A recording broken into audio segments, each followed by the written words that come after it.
مجھے بہت خوشی ہے کہ میں آج آپ کا میزبان ہوں اور آپ ہمارے مہمان ہیں،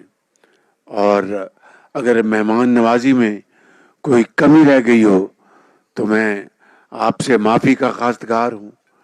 اور یہ وزیر اعظم ہاؤس یہ آپ کا ہاؤس ہے، آپ نے انشاءاللہ پڑھنا ہے، قابل بننا ہے، اور ایک دن آپ یہاں پر آ کے قوم کی خدمت کریں گے مختلف عہدوں پر۔ اور ابھی یہاں پر کچھ بچوں نے دانش اسکول کی بات کی، تو انشاءاللہ دانش اسکول اسلام آباد میں بھی ہم بنانے جا رہے ہیں۔ بلوچستان کے دور دراز علاقوں میں،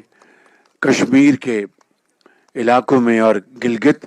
بلتستان میں ہم دانش اسکول بنائیں گے، جہاں پر آپ کے بہن بھائی ان کو مفت تعلیم ملے گی، مفت ان کو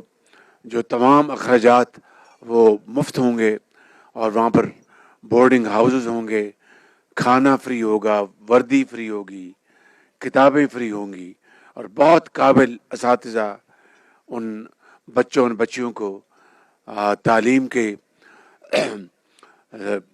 ذریعے آپ کو ایک دن بہت عظیم پاکستانی آپ بنیں گے، اور یہ قابل اساتذہ دن رات آپ کی تعلیم اور تربیت میں ایسا آپ کو علم دیں گے انشاءاللہ، جس کے ذریعے آپ دنیا میں اپنی قابلیت کا لوہا منوائیں گے۔